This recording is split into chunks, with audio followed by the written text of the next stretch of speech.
It's the Abba podcast. Let's go.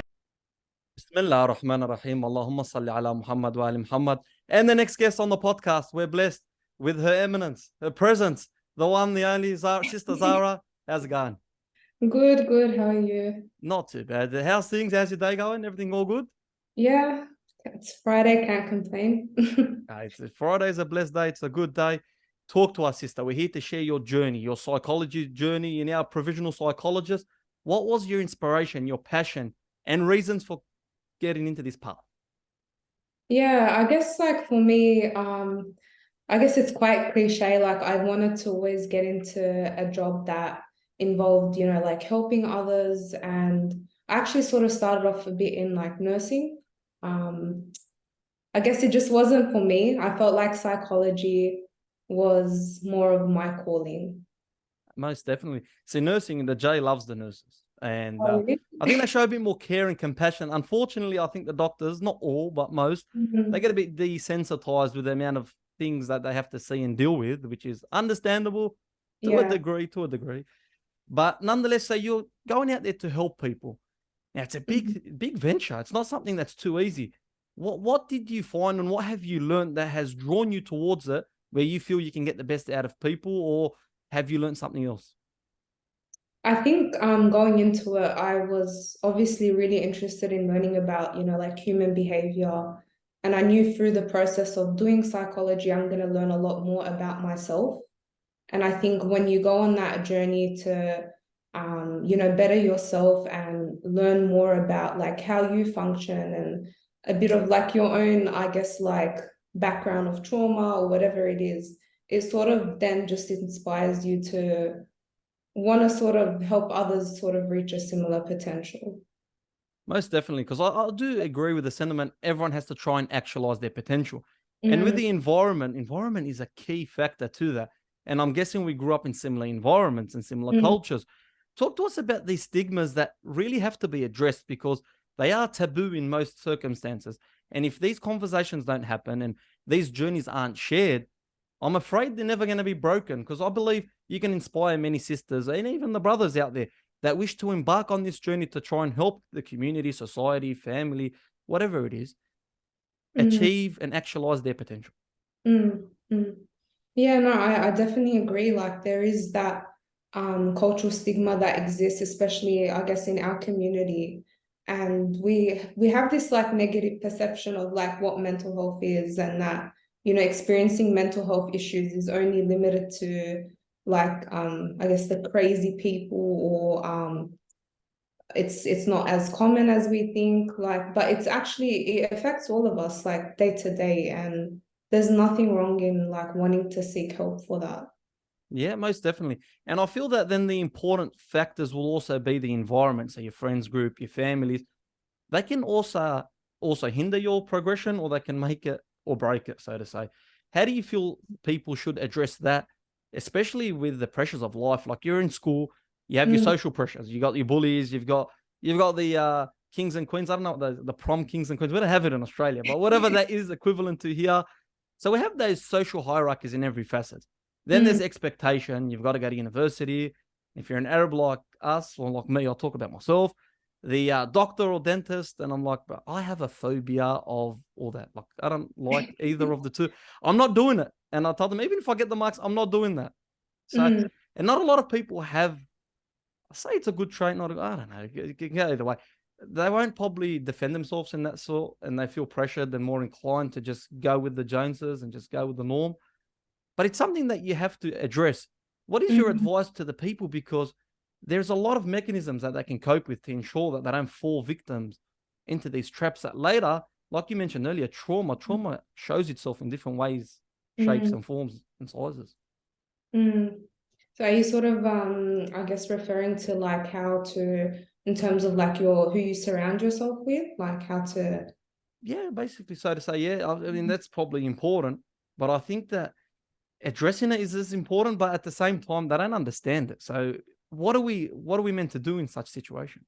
I think it's quite normal that when you're young, you're naturally like experiencing bullying, it's all very common. You're still finding yourself in those teenage years, so you're going to experience a lot of like peer pressure. But I think, reconnecting with your values is a really good way to assess like who's in your social circle and whether they actually fit in with where you're headed in life and whether they have similar values. Because I think we sort of lose track of our values a lot, like as we go along in life. And if we can, re-clarify that, we can get a more clearer picture of like who we should surround ourselves with. It's fair, man. And especially like yourself with the university. When we went to university, there's always groups that can either veer you off the path or they can better your marks and better your networking. You can have social networking, or you can have actually networks that could help you in the future. Talk to us about those struggles that you would have embarked on, especially with the content you were studying as well. How was that when you first got into it? Now, you said you were doing nursing. Did you enjoy the theoretical part of your studies? What challenges did you see? How was that? Oh, I guess when it comes to psychology, especially in Australia, the first 4 years of your degree is quite challenging and it's very theory based. So you don't actually get into much practical work or placements, maybe compared to other degrees in the first 4 years. So it can be really challenging in those 4 years for that reason, because you feel like you're not getting to actually experience what psychology is in a practical way. So you really got to push through a lot of that theory in the first 4 years.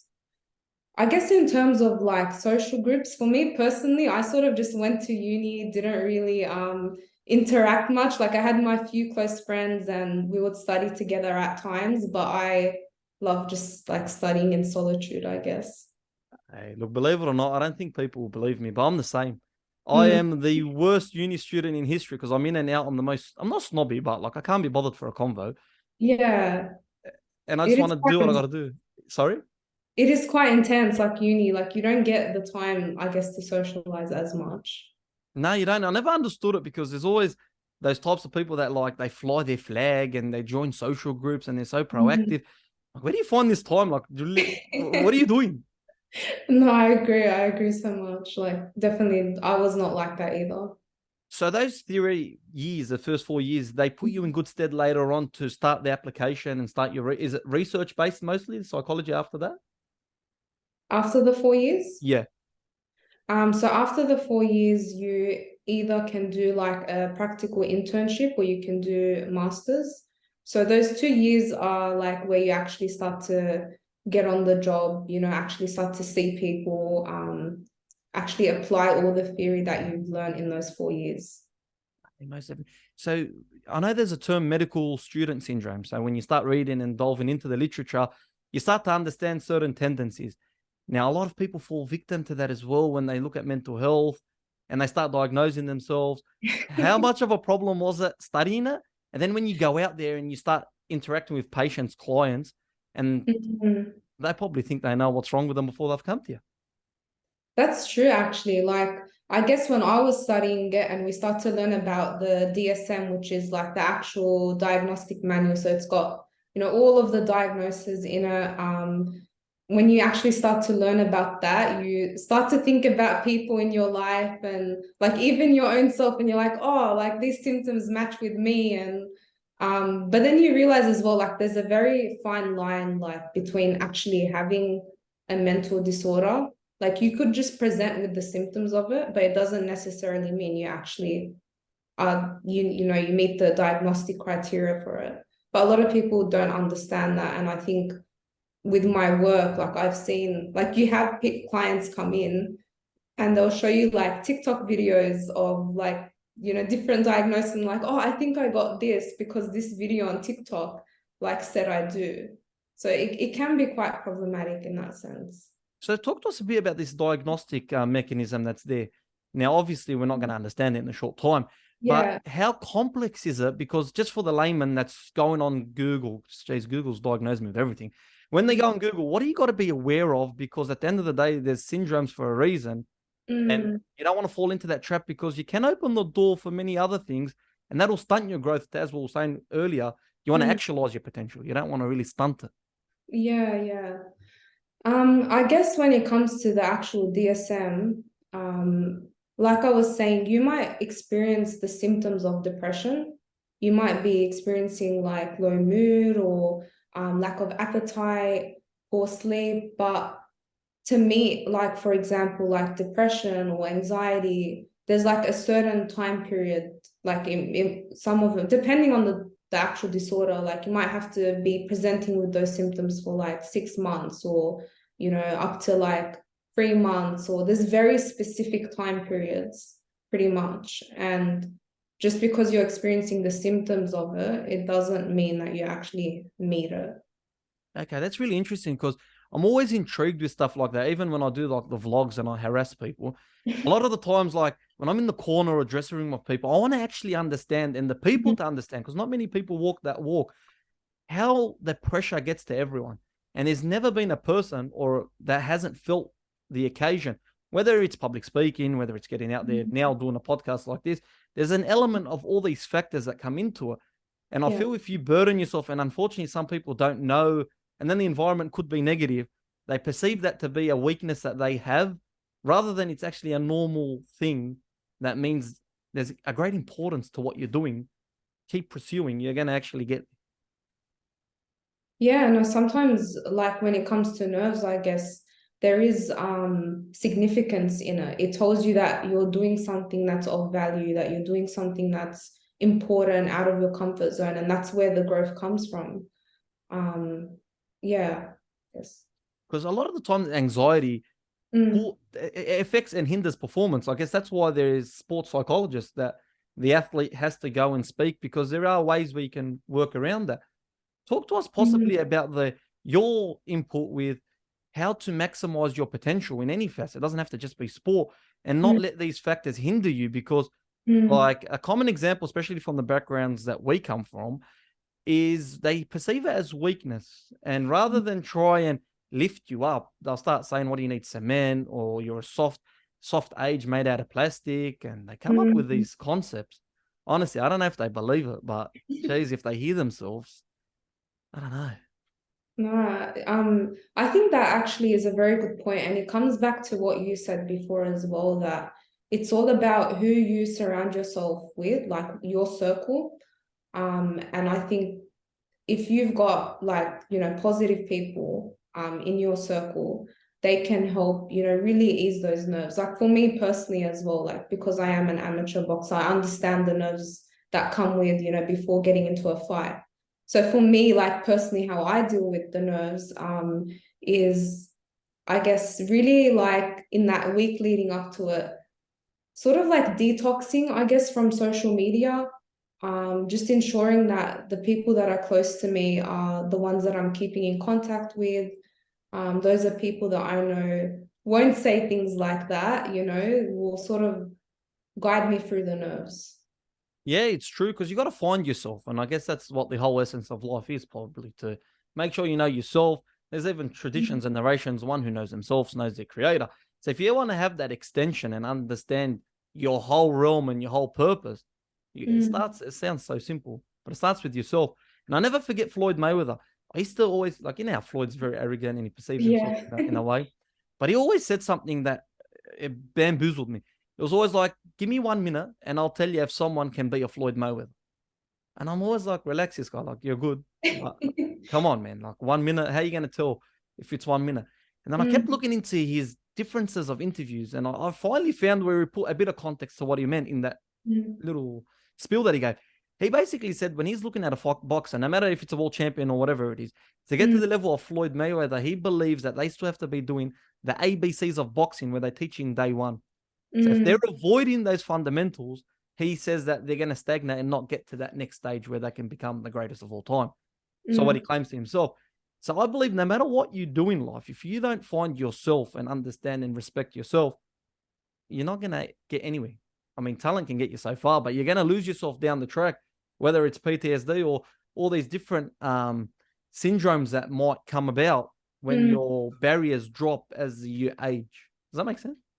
Yeah, and I think it's very easy to lose yourself if you don't have a good sense of what your values are. I feel like values are we think that we know our values, but often we're actually guided by rules. You know, there's a big difference between rules and values, and rules is sort of what we've been taught. It comes with, you know, peer pressure, and beneath all of that is our values, and that's like the points on a compass in a way. That's what actually can guide us in our life and keep, you know, that sense of self there for us. Most definitely. And I've seen now you've got your Instagram channel, your psychology channel. Talk to us about that and the reason and what you're trying to do with that, because I really like seeing these posts, especially the one on radical acceptance. That one stuck with me. When I first read it, I'm like, geez Louise, that ticks every box. And I'm actually traumatized every time you put a, what is it? What's that term, man? Narcissistic people. I read that. I'm like, how many people fall into that, man? I mean, shit. The big But concept. see, this is where it comes to what we were talking about before. Like, a lot of people will be like, oh, they're a narcissist, they're a narcissist. But even narcissism, like, that's an actual thing in the DSM, like narcissistic personality disorder. You might have, and we all have like those traits of narcissism sometimes. Like, we all have that, those times where we feel entitled. It doesn't mean that you're actually a narcissist. Like, you can present with the symptoms of it, and then you can actually have the disorder. It's crazy because I read it a long time before. I was probably doing one of my undergrads degrees. I read the concept. I glossed over it. And one of the conditions or the terms or whatever it is types of people who watch a TV channel and they tell you everything that's happening. I made a conscious effort all those years ago. Whenever something's on, not to open my mouth, even if I think something's happening or anything, because that is like the most scary concept. I hate that word because if you fall into that, it's pretty scary because who wants to hang out with someone who's narcissistic that thinks they know everything? But it's right, you can't really do that. Yeah. I guess as well, coming back to your previous question about like my Instagram page, I think for me that was like something I had been contemplating for a while. I just personally didn't want to sort of start it up when I was in uni. I wanted to like just focus on getting my first 4 years out of the way and actually feeling like I have something to contribute. But I think the whole purpose of it is really to just break that cultural stigma, like to really just open up a lot of people's minds to different like concepts like radical acceptance, you know? Yeah, no, it's very important. And I guess that's why it's commendable. And I followed that page because I think and you're the first female guest as well on the podcast, mind you. I don't think I meant to say that. I think I could get in trouble. Believe it or not, people have called me in the past.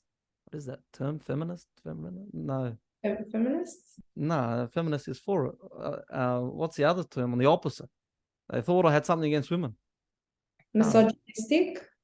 No, I think they knew me a bit enough. They didn't say that. I can't believe it. Anyway, I was copying a lot of hate once, and she's like, I'm not following your page. Show me a female you've had on. I'm like, listen, it's a long story. Like, you don't have the time. Don't follow me. It's simple. But we finally broke it, and I think the next couple, we've got a couple of women as well on. The J doesn't have a problem with women. I can't believe people think it. I just think it's a great responsibility. I'm not going to slide into a person's DMs on their normal accounts. I open up a page and possibly I'll send you an invitation. There's nothing wrong with that, is there? That doesn't fall into any of the categories you diagnosed me with.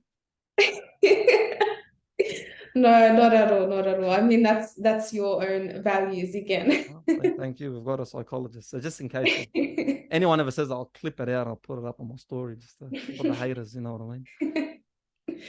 But no, it is honestly, in a serious note, it's important that you're breaking these stigmas. And I guess you more so than me, because I don't know if I do look Arab. I can't hide from it. I've got too much hair on me. But it is important that we break these stigmas and try have these conversations to try and inspire people, because amongst all the chaos, there is a purpose behind the message. And the purpose is you need to actualize your potential and you can reach the highest of heights. Now, all that is theory. I once did a psychology, I think I shat my pants after. I don't know if I can say that. It is quite confronting. It is. No, I thought, look, I'm going to throw myself under the bus even more. I thought I could save the world after. I'm like, look, Jay, give me someone. I'll have a chat with them. We'll lift them up. We'll get them from their dark place. I think the first rule is never give anyone your phone number if they're suffering a mental. The guy had schizophrenia, to be exact. And I didn't know too much about it, but the first interaction I ever had with him, this bloke gave me a spill. He broke my heart. I feel so bad. So I'm like, you know what? Listen, you've got a friend. Yeah, this is the J. Take the number. Whatever you need, let me know. We'll sort it out and tackle it together. The bloke freaked me out after a couple of months. I couldn't believe it. So how do you not fall into that trap of feeling sorry? Because I know obviously in every field there's confidentiality. You got to distance yourself from clients and all that stuff. But I wasn't a psychologist. I thought I was naive. I thought I could help this bloke. How do you not feel for these people and overextend? Because that's where I feel I always make my mistakes. I think that's a very difficult part of being a psychologist, and that's something that we'll continually like deal with throughout our profession. But I think there's there's a big difference between being a natural helper, which is how you might be with your friends and family, and then when you get into the degree, you learn how to be like a professional helper. And it comes to like having those, obviously the ethics that we got to follow as psychologists. We don't obviously give out our private contact details for that reason. I think as well, the way you don't overextend yourself is understanding the difference between showing someone sympathy and showing someone empathy.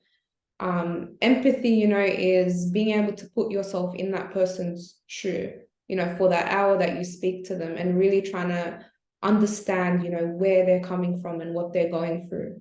Whereas sympathy is like, you're feeling sorry for that person. And most people don't want to experience sympathy, especially when you come to see a psychologist. They want to experience empathy.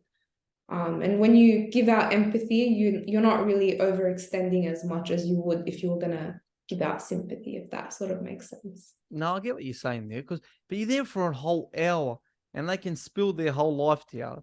Yeah. It's not that easy, because a lot of people see it from the client's perspective as well. If you look at the psychologist's perspective, we're all humans at the end of the day.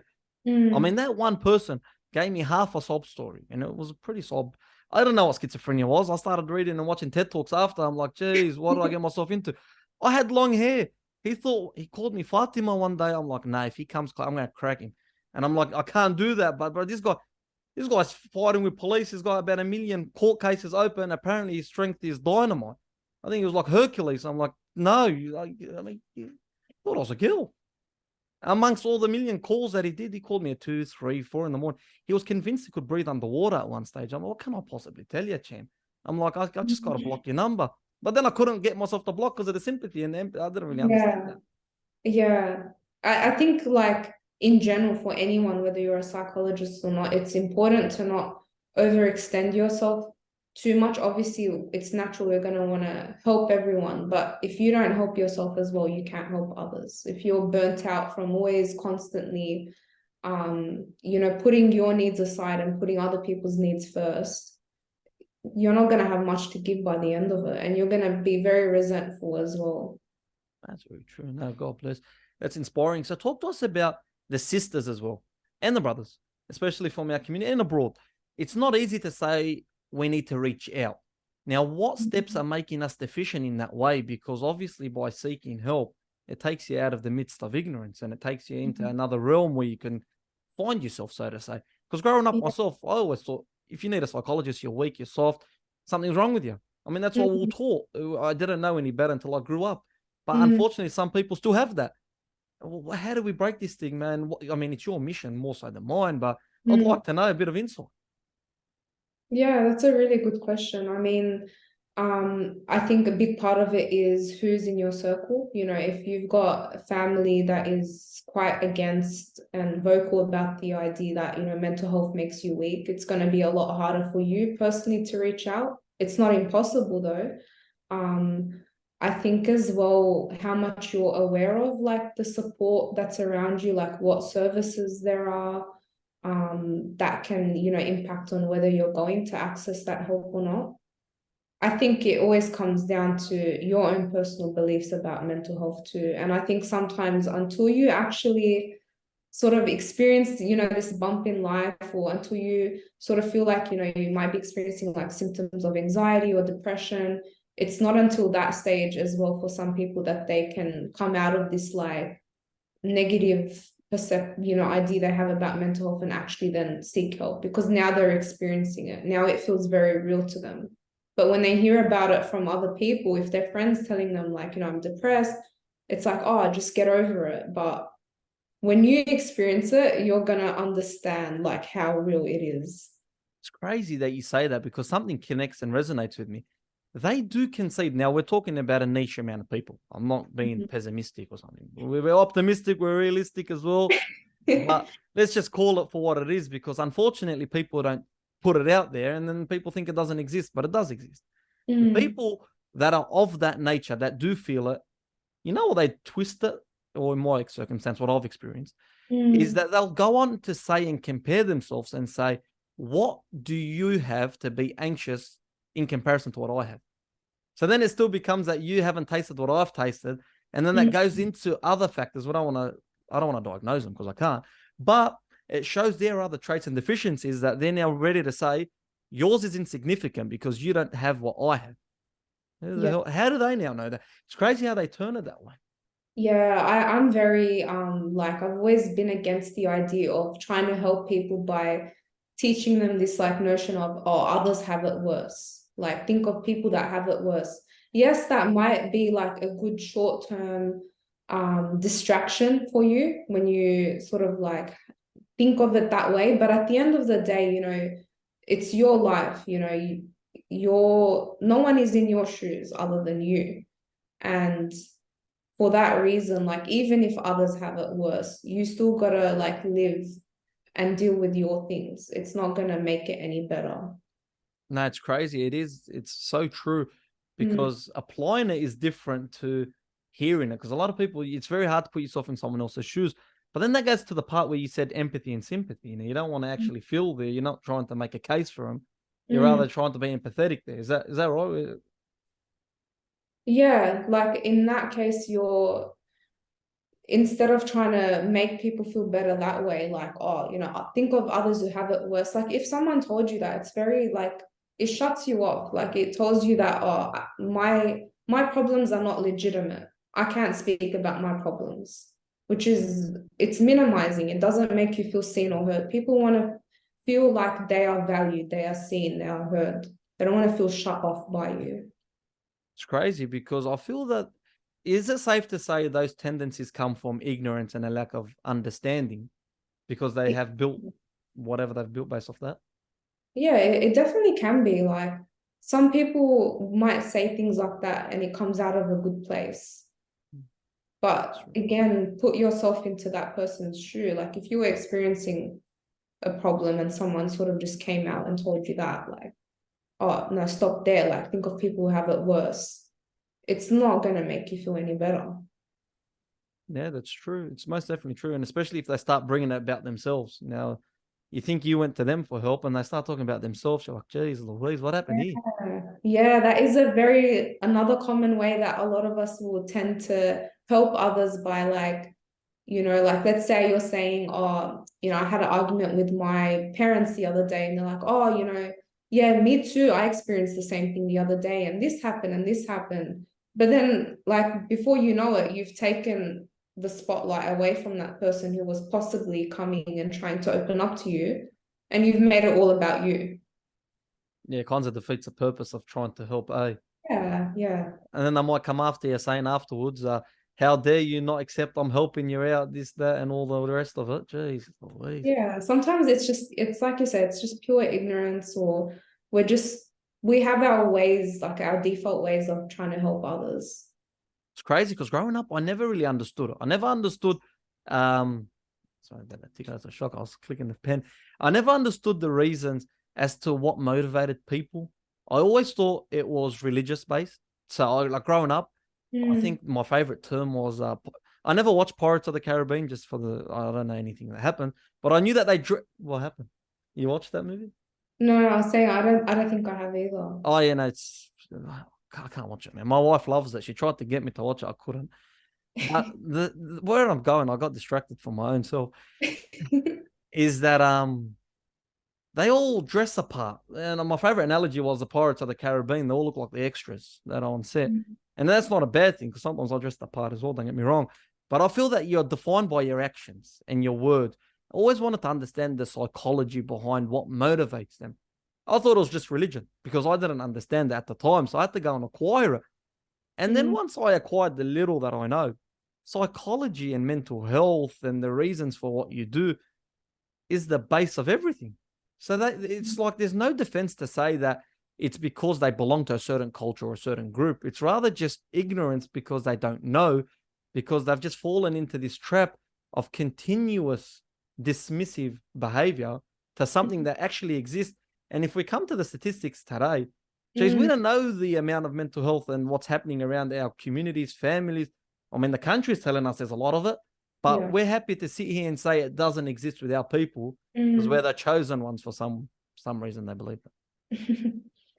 Yeah, no, I think it comes back to as well, like maybe this is more of a cultural thing too, but we do have that notion of like complaining means that you're not grateful to God, or complaining means that, you know, you're being selfish because look at, you know, all the people in third world countries and the poverty that exists.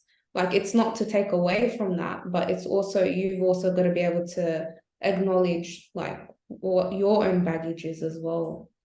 Yeah, it's true. But even then, like, even if, say, someone wants to complain, right? The complaining's not a bad thing because ultimately it falls into the category of reflection. You're basically looking at what is going on, you're understanding, you're being in tune, and you're being honest. Because I think the hardest chat people don't want to have is looking at themselves in the mirror, because a lot of things come out and it's not about, it's a start. Isn't that what, like, the first step is to admit so you can move forward? And I think that's why possibly as well, a lot of people struggle to come to see a psychologist, because it's very confronting stuff. You know, you're coming in to speak about your emotions. It's not like you're going in to see a GP where you're talking about, you know, the physical symptoms that you're experiencing, which is a lot more, I guess, commonly accepted in society. It's a lot easier to speak about those things. But you know, when you're coming in to see a psychologist, it involves like some level of reflection. You're going to have to confront these issues that you've possibly, most of the times from what I've seen, have been suppressing for many years. And then you're going to explode. And then, you know, I'll give an analogy about the J, about myself. This is not a good thing to give examples about yourself, I know. But anyway, we're going to give it. When I'm hungry, I don't realize that I'm starting to get frustrated. The problem isn't my frustration. It probably is, but I was hungry. I sound like a bad bloke. I'm probably not that hangry. But anyway, that's how I understood it. So I just bring it to me. That's a bad trait. But anyway, nonetheless, I gotta save myself here. So when we're looking at these tendencies, and like, religion helps if you understand it. Because like with everything, if you take it to an extreme one way or the other, you're going to fall deficient greatly. Like even if you look at food, for example, you don't eat, you become anorexic, you're going to suffer, your body's going to deteriorate, it's going to eat its organs. You eat too much, which is my problem, you're going to be obese, you're going to be overweight, you can't move, it hinders your performance in every facet. So you got to find that middle ground. And training's the same. I mean, you do your training as well. If you overtrain, you're screwed. It's going to affect your performance. Undertrain, come fight night, you're going to be petrified. Yeah. And when the J interviews, you're going to be, I'm going to say you deserve it. I know you're meant to have trained. But like, we get the gist, right? We can say that. Safe to say. It's important to find your purpose, because even if you look at religion and faith, even if you look at psychology and every field that we embarked on and every profession that we do, everyone's motivation is different. Everyone's potential is different. Doesn't mean that we're wrong. My motives are different to yours. And that's fine. We're able to do that. And then we give to society and to life in different ways. And then one day we can complement one another. And look, we're on the podcast. I'm asking and you're fact checking everything that I'm saying. I mean, that's a way to see it. So even with religion, human beings, even if you look at Arabic, the word for human beings, insan, it's derived from the word insa, forgetful. So we've conceded in our essence, we've conceded that we are a forgetful being. So religions come to constitute, to try and make you actualize your potential. If you're religiously practicing, then you have to reflect. There's hadith from Imam al-Qadim alayhi salam that says, one who doesn't reflect is not from us, and that's every night. So you've got to sit down and have that real-to-real talk, heart-to-heart talk with yourself, because you've got to see where I went wrong, where I can do better, how can I improve? You know, and we're all deficient. Yeah. And I feel if we're taking these steps, then we see a psychologist if something's wrong. It's easier said than done, don't get me wrong. It's not that easy. I just made it sound like it's easy. But then we're more inclined to, because it's never told that, look, you got to find yourself. Rather, it's the opposite. Rather, it's, oh, you're just weak, or I hate these terms that they come up with. It's very negative. What's your thoughts on all that? Because I guess you've delved into the literature. Has anyone ever told you what you should be diagnosed, like about psychology? Have they ever tried to do that or not? As in, what do you mean? Anyone in walks of life. Now, you obviously understand the tendencies and how to diagnose one. Has anyone like tried to tell you what you should be doing? In how I should be sort of working with my clients? Anything, even when it comes to the theory, the literature, because my experience is a million people that know it all. Hopefully they haven't delved into your field. I don't think they know what psychology is. Oh, well, correct me if I'm like not understanding this right, but I guess like, yeah, as part of especially when you graduate, like you come across a lot of different psychologists. Everyone's got their own like therapeutic style. Everyone sort of draws from different theories, different types of therapies, and you take from, I guess, a lot of different places, especially when you graduate. You've got to keep an open mind, because there are people that are more experienced and would know better than you in the field. But at the end of the day, you sort of come to just like find your own style and find your own niche, and like realize, oh, maybe I like working more with children versus adults. So you come to find your own style, which I think is the best part when you get to that. 100%. Now, obviously that's the academic path, and even if we differ in opinions, it's still healthy because they still have the reasons for. Now, I was referring to people who haven't embarked on the psychology field, like people you might rub shoulders with in the day or in the gym or in the community. Do you ever hear resistance towards the trade or the field? Oh yeah, like a lot. I've heard like, I guess, absurd things like you don't need psychology, just I don't know, go for like, I don't know, focus on like nutrition or focus on exercise. Like those are the things that are very commonly pushed across. And sometimes seeing a therapist, it's like, I've heard people say like, what would they know? Like, I'm sure they go through their own struggles, their own issues. Like they have this idea that therapists as well are like, immune to experiencing any mental health issues or any like stress. We're not immune to it. We never claim to be, perfect or immune from these things, but it's just our job, like to be able to, put ourselves into other people's shoes, empathize, listen, validate. We learn about, all the theories, all the therapies. It's crazy people have the audacity to say that, because it's interesting. If anyone ever thinks I'm sexist, they've told you to go do nutrition. That's just all women. So women can do absolutely anything. I've never said anything but that. So it's interesting that, and it's a good insight for the people to understand. No matter what you're doing, there's going to be some pushback by people to tell you what you should be doing. And the irony is they haven't done anything that they're telling you to do, or they don't understand what you've done. Hey, I think another big thing too is that a lot of people will discourage you from certain jobs that are seen as like demanding, especially even with nursing, like psychology.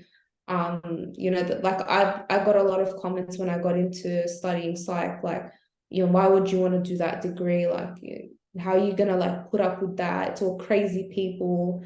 That was one that really annoyed me, like, oh, so everyone you see is just crazy or they're psychotic. And I'm like, no, there's a lot of people that are just like you that come in.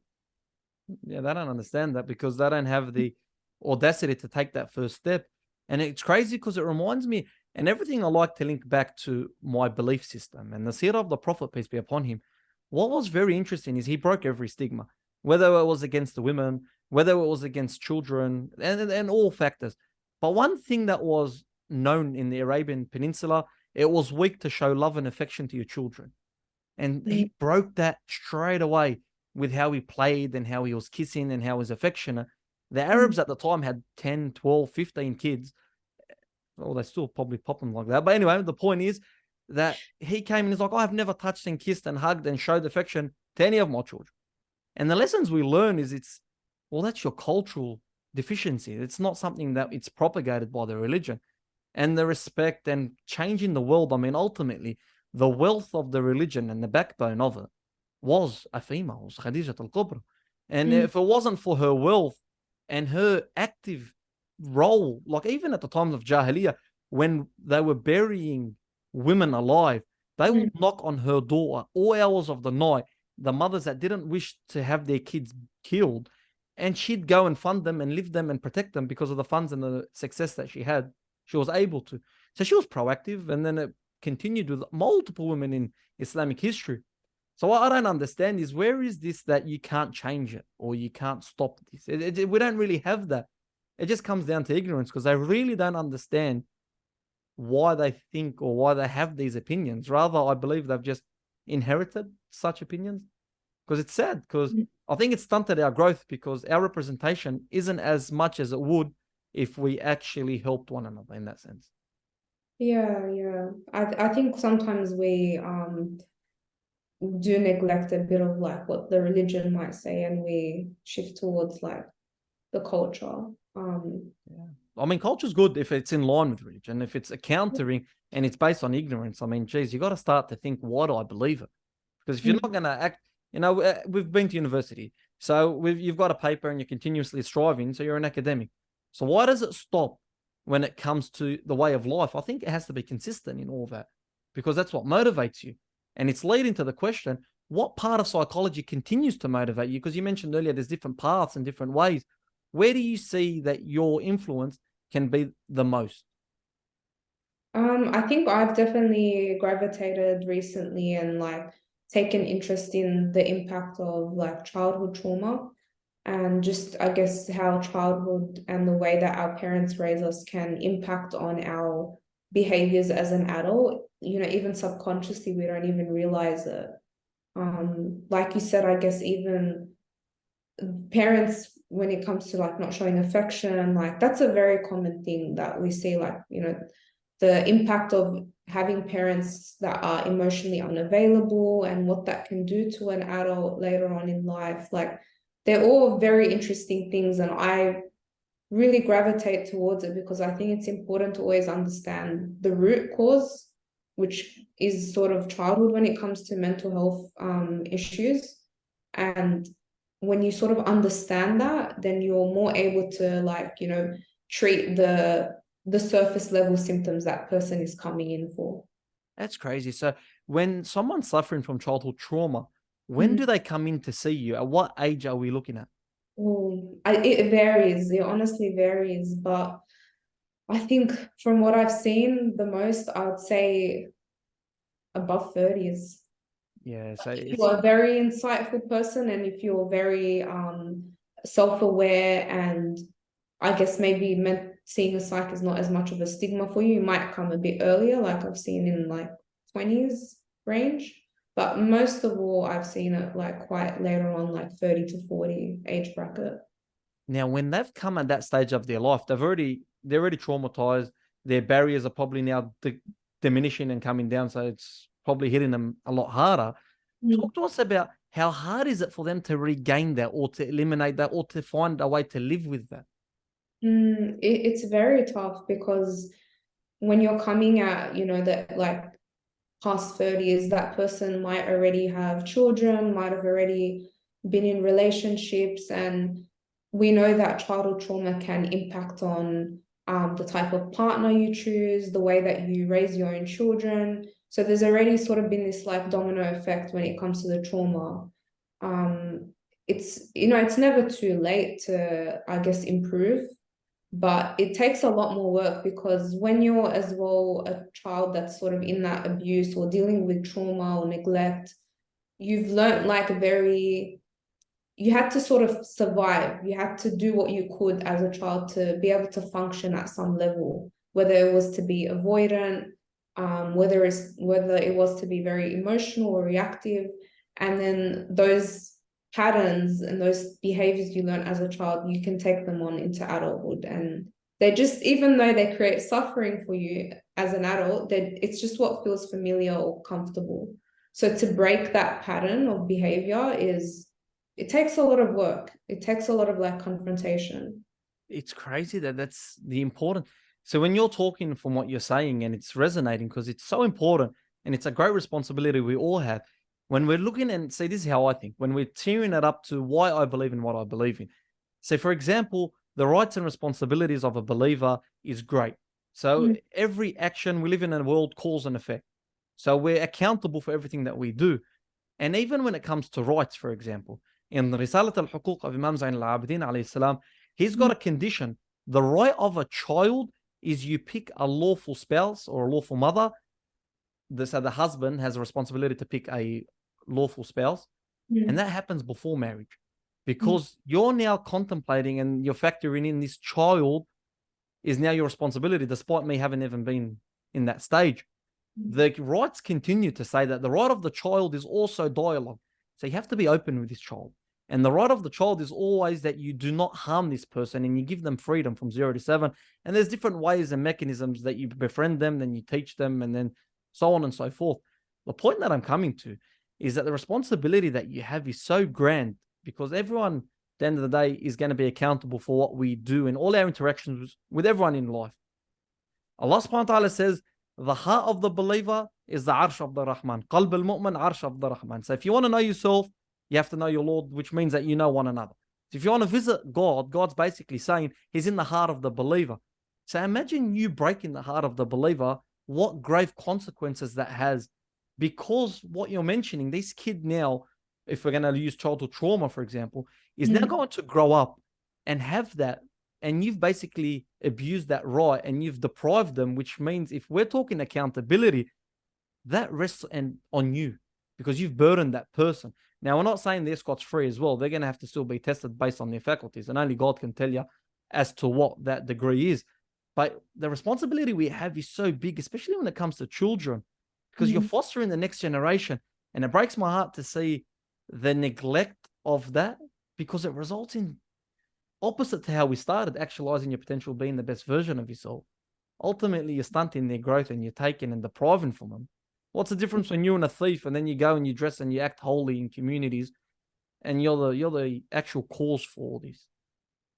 That's true. That's true. That's where like self-reflection comes into it. Like before you get into, those long-term commitments, before you get into, engagement or marriage or contemplate even having children, you're never going to be at a state where you're like, yes, I'm 100%. Like, we're always going to, mess up as parents. That's all right. But it's about just understanding and like doing the work, healing what baggage you have, understanding your own baggage and how that can impact before you get into these like serious commitments. Like you said, it's not easy work. You've got a lot of responsibility. No, it is. It's very hard, and it's the easy way out that most people take. Like with everything, we live in a fast-tracked world. Fast food, fast this, faster. You give them an iPad, they stop crying. You teach them these bad tendencies, they stop, and it becomes easier for 5 minutes, a split second. But the long game, you're losing because you're not building this connection. You're not educating them. You're not doing the hard yards. And the thing that scares me most when we're talking childhood trauma is the energy. How much does that affect a child? Especially like, for example, if they're in an environment that's toxic, the parents may perceive that they're doing a good job, but does that not reflect on the child and that could come out later in life? Yeah, of course. And it comes out even at a young age. Like you'll see usually kids can sort of become either very passive and like withdrawn. You might see it like at school. They're just very like unable to express their emotions because they've learned that when I express my emotions, that's when I get in trouble. That's when my needs are not met, that I'm shut down. Or children can become the opposite and they become very emotional, reactive, like, they're trying to seek that attention, whether it's negative or positive. They just want that parent's, time. It's crazy. So the kid will go or the person will go from one extreme to the other, but they're Yeah. trying ultimately to get that same goal or objective. Sad in that sense, man. So how do you deal with such things? Like, is intervention earlier? Like, are there psychologists at schools? I know there was always counselors, but is there psychology at schools from people like yourself that have done there? Yeah, sometimes school counselors are actually, I guess it depends, but some schools have school counselors, some have school psychologists. there are like as well outside of school, there are people that are like specialized in seeing children. So yeah, there are like child specialized psychologists. That's important. So what are factors that you believe that parents should be vigilant of, especially when it comes to childhood trauma? So if any young families watching or anyone who's thinking of children or marriage or any of that nature, what are things that they should look for? Because I honestly didn't know childhood trauma like this concept until not long ago. And I feel that if I had children before that, or I found out when it was too late, I think you're taking away from the child because you could be making mistakes as a parent. I mean, I was talking about myself.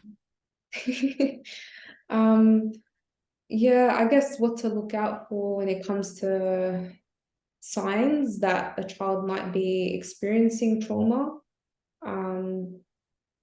I guess as a parent, it's hard. Like if you're, for example, a lot of the times I've seen it personally is like if both parents are, in this like domestic violence situation, and because they're so caught up in their own fights and arguments, that child can then be like neglected.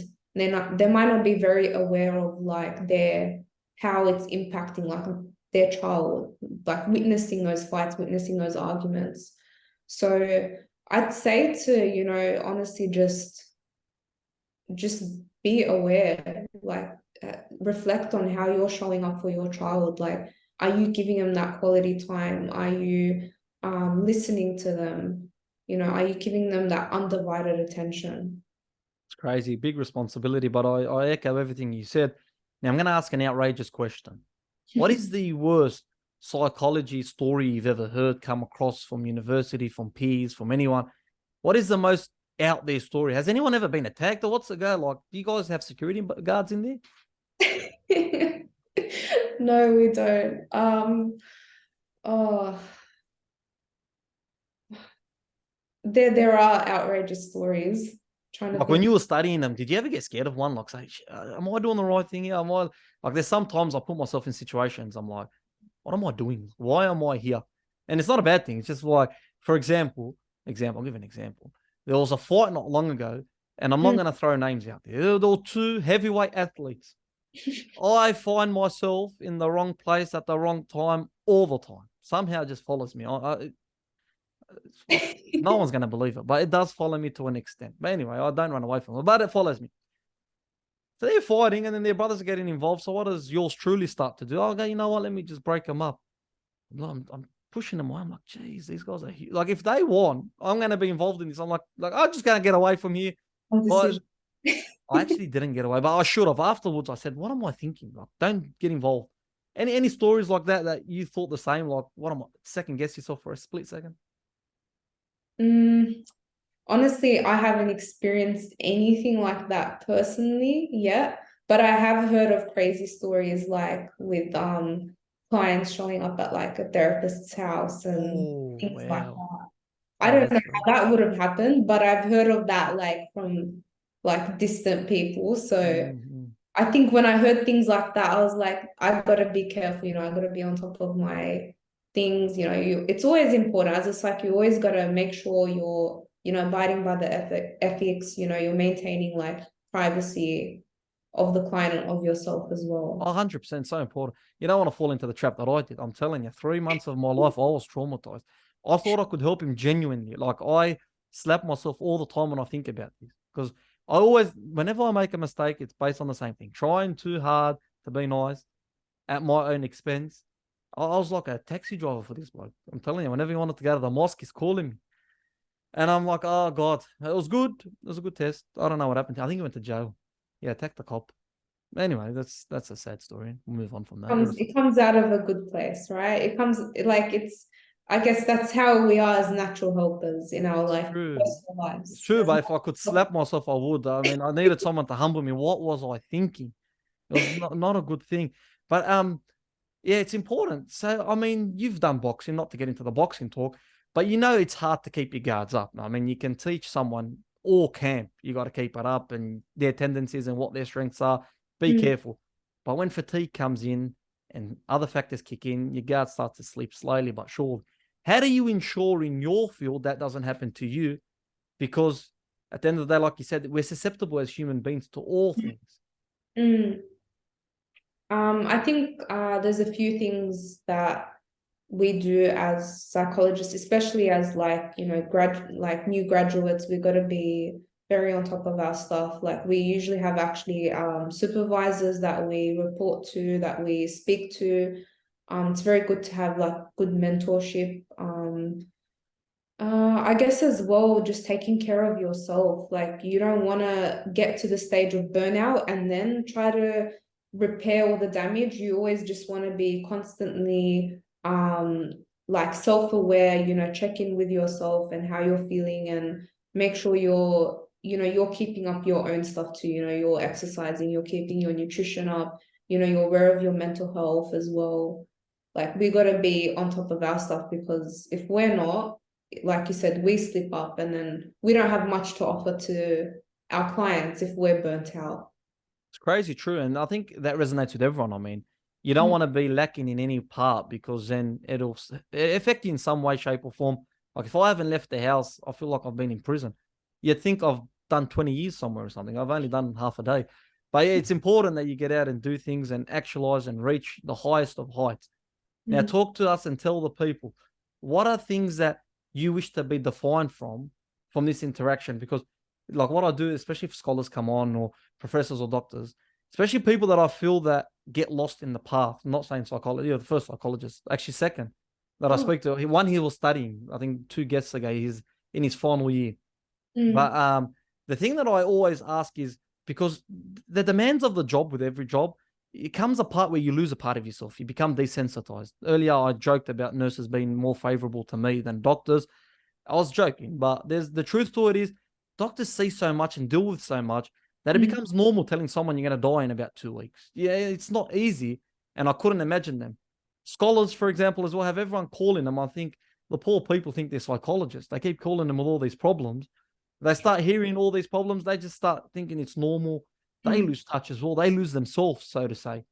And then now you've said that you're going to ensure that you obviously keep on top of your training and your life and yourself, because they're factors that will prevent you from losing yourself, which means that you won't be able to help.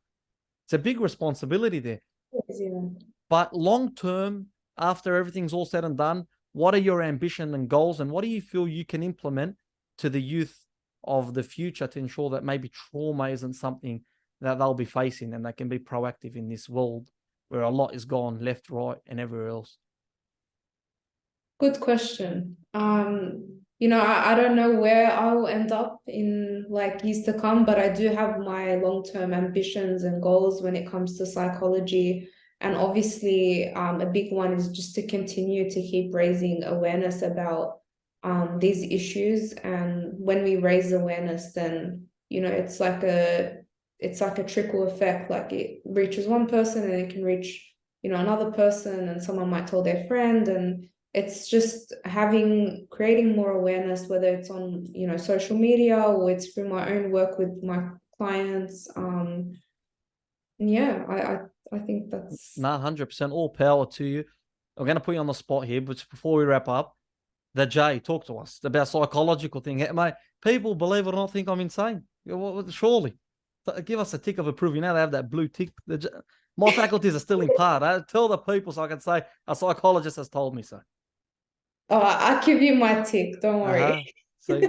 So all the people, there's a method to the madness. You know, we hit them with craziness, and then we smack them somewhere they might benefit from afterwards. You know, final message for the people listening, something to take from. It's been a pleasure having and understanding your insight. Final message, the party message for the peeps.